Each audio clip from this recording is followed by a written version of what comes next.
नमस्कार, मैं हूं नीलू। एक बार फिर से इजरायली सेना और उनके सैनिकों पर गजा में हमास ने हमला किया है। ये कितना बड़ा हमला है, कितना नुकसान हुआ है, कितने सैनिक मारे गए हैं, बातचीत करने के लिए मयंक मेरे साथ जुड़े हैं।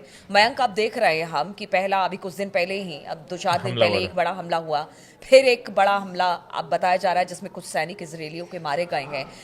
किस तरह से यह हमला किया गया, कहां पर यह हमला किया गया? ये हमला हुआ है गजा में खान यूनिस के बानी सुहेला इलाके में, जहां पे बड़े हमले में, बड़े धमाके में 4 इजरायली सोल्जर्स की मौत हो गई है और 5 बुरी तरह से जख्मी हो गए हैं।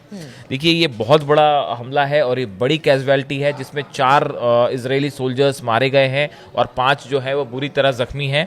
अब देखिए, ये हमला एग्जैक्टली कैसे हुआ। ये जो खान यूनिस का बाहरी इलाका है, यहाँ पे एक बिल्डिंग में एक इजरायली सेना के करीब 12 सैनिक जो हैं वो ऑपरेशन करने के लिए उस बिल्डिंग के अंदर दाखिल हुए थे और इन्हें ये शक था कि इस बिल्डिंग के अंदर से किसी तरह की टनल हो सकती है। देखिए, हमने जो आपको पहले भी बताया कि इजरायली सैनिक जो हैं वो लगातार जो बंधक हैं इनको खोजने की कोशिश में जुटे हुए हैं, जिनका अभी तक कोई सुराग नहीं मिला है। इनको खोजने के लिए वो बिल्डिंग तलाश रहे हैं कि भाई किसी बिल्डिंग के नीचे से कोई टनल तो नहीं जाती। इसी की खोज के लिए 12 इजरायली सैनिक जो हैं वो एक बिल्डिंग में दाखिल होते हैं, लेकिन वो जैसे ही बिल्डिंग में दाखिल हुए, ये एक एम्बुश था। एक वहां पे जो है पहले से एक बड़ा आईईडी लगाया गया हुआ था। जैसे ही 12 इजरायली सोल्जर्स उस बिल्डिंग में दाखिल हुए, उसे रिमोट के जरिए ब्लास्ट कर दिया गया और उसके बाद धमाका इतना तेज था कि वो पूरी की पूरी बिल्डिंग कोलैप्स हो गई। और उस बिल्डिंग के गिरने की वजह से और धमाके की इंटेंसिटी की वजह से 4 जो इजरायली सोल्जर्स हैं उनकी मौके पर मौत हो गई, 5 जो है वो बुरी तरह से घायल हुए और 12 के 12 सोल्जर्स उस मलबे में दब गए।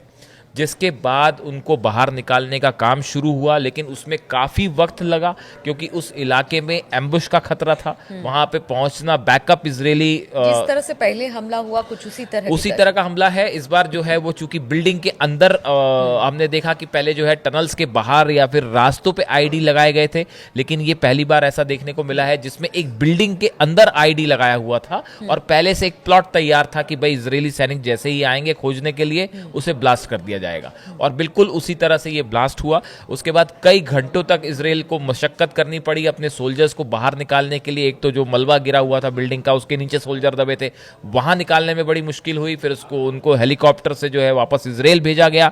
इसके बाद देखिए जो बयान सामने आए हैं इजरायली सेना की तरफ से भी ये कंफर्म कर दिया गया है प्रेस कॉन्फ्रेंस करके कि 4 हमारे सोल्जर्स की डेथ हुई है और 5 घायल है। हालांकि कुछ जगह इजराइल में ही कुछ जो न्यूज़ सोशल मीडिया में न्यूज़ में इस तरह की खबरें हैं कि ये मौत का आंकड़ा और बढ़ सकता है और कुछ ऑलरेडी ये कह रहे हैं कि 4 की नहीं बल्कि 5 सोल्जर्स की ऑलरेडी डेथ हो गई है।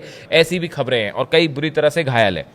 इसके बाद देखिए आईडीएफ के जो स्पोक्स पर्सन हैं उनकी तरफ से बयान आया कि भाई हमारे पास कोई और मौका नहीं है, no choice but to enter the structure in the strip to investigate them for possible tunnels. देखिए जो आईडीएफ के प्रवक्ता है उन्होंने कहा कि भाई हमारे पास जो है वो टनल्स को खोजने के लिए ऐसे बिल्डिंग्स के अंदर घुसने के अलावा कोई चारा नहीं है। तो एक प्रकार का जो है वो इजरायली सेना ने अपनी हेल्पलेसनेस जाहिर की कि भाई हमारे पास कोई चारा नहीं है, हमें तो अंदर जाना ही है। फिर उसके बाद जो है प्राइम मिनिस्टर नेतन्याहू ने कहा है कि it is a sad and difficult day. उन्होंने कहा कि ये सैड और डिफिकल्ट डे है, उस तरह का उनकी तरफ से बयान आया। और प्रेसिडेंट जो है उनकी तरफ से कहा गया that the price of the war is extremely heavy. उन्होंने कहा कि भाई वॉर की हमें बड़ी कीमत चुकानी पड़ रही है, ऐसा इजराइल के प्रेसिडेंट की तरफ से बयान आया। अब देखिए हमास की तरफ से जो है वो उनके प्रवक्ता की तरफ से जो अबू उबैदा के नाम से बयान आते हैं जिनके उनकी तरफ से कहा गया the enemies people have no choice but to force their leadership to hold the war of extermination और prepare to receive more of their sons in the coffins. Hamas की तरफ से कहा गया है कि आप अपने बड़े लीडर्स को समझाइए कि ये जो गजा में लोगों को मारने का सिलसिला है इसको बंद करिए, वरना फिर आपके लोग भी इसी तरह ताबूत में आपको भिजाए जाएंगे। तो हमास की तरफ से एक बार चेतावनी की तरह बयान दिया गया है।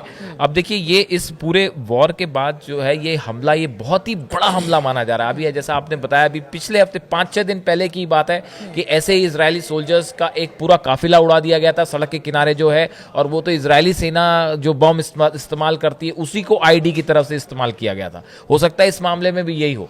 तो देखिए पिछले 5-7 दिन के अंदर ये इजरायली सोल्जर्स की बड़ी कैजुअलिटी है, और 5 या 4 इजरायली सोल्जर्स मारे जाना, 5 घायल हो जाना, ये अपने आप में इनके पूरे ऑपरेशन को एक बड़ा झटका है। और देखिए जैसे जैसे आप टनल्स को खोजने का काम आगे बढ़ेगा, ये चुनौती और वो होती जाएगी, भाई मुश्किल होती जाएगी। और इस बात का पता इजराइल को भी है कि अगर ठीक है, हवाई हमले, हमने पहले भी कहा कि हवाई हमला करना एक अलग बात है, और ग्राउंड पर, और ख़ास तौर पर जबकि एक शहर ऊपर है तो एक शहर टनल का नीचे है, उसको ढूंढना बड़ी मुश्किल होगा। तो आगे आने वाले दिनों में इजरायली सेना के लिए और चुनौती होगी अगर वो अंदर की तरफ और दाखिल होते हैं गजा के भीतर। बिल्कुल ठीक कहा। इसमें आपने एक बात और निकल के सामने आई है कि इजरायली सेना की तरफ से ये कहा गया है कि भाई इजरायली सेना सैनिकों की जो है वो कमी हो रही है, और उनकी तरफ से ये कहा गया है कि करीब 10,000 सैनिक जो हैं उनकी पोस्ट खाली हैं अलग अलग रैंक से, और 6,000 जो हैं ऐसे सोल्जर्स फौरन चाहिए जो कि कॉम्बैट के लिए, मतलब जो युद्ध के अंदर भेजे जा सके।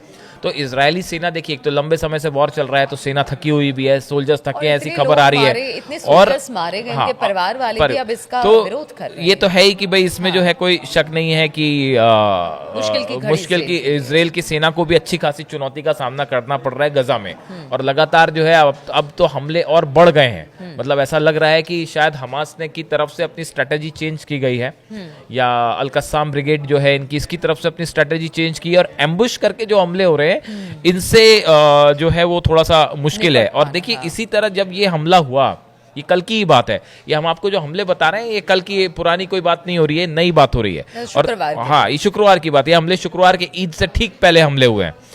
एक और हमला हुआ है जिसमें हालांकि किसी की डेथ नहीं हुई है। इसमें 646 पैराट्रूपर्स ब्रिगेड जो है इजराइल की, ये जा रही थी गजा में, इसके ऊपर जो है एम्बुश करके जो है मोर्टार जो होता है उससे फायरिंग की गई शिजाया में, जहां पे कई इजरायली सोल्जर्स घायल हुए जिनका अस्पताल में इलाज चल रहा है, लेकिन वहां कोई कैजुअलिटी नहीं है।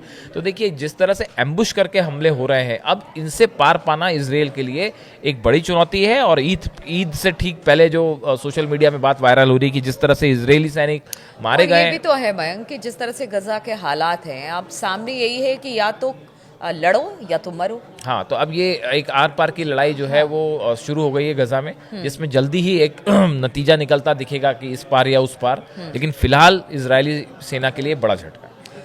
बिल्कुल, तो ये दूसरी बार है हफ्ते में कि इस तरह से इजरायली सेना पर हमला किया गया गजा में, जब वो अंदर दाखिल हो रही थी, या फिर हमास का पता लगाने के लिए, उनके ठिकानों का पता लगाने के लिए जब वो अंदर दाखिल हुई है। अब इसमें भी काफ़ी ज़्यादा कैजुअलिटी हुई है।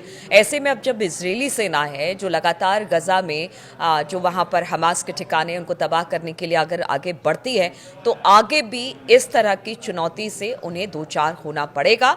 इस खबर पर लगातार हमारी नज़र बनी रहेगी। लेकिन आज ईद उल अज़हा है और इसकी बहुत बहुत मुबारकबाद मेरे और मयंक की तरफ से। तो आप बने रहिए हमारे साथ, और हमारी चर्चा, हमारी बातचीत जारी रहेगी, और लगातार अपडेट्स लेकर हम आपके पास आते रहेंगे।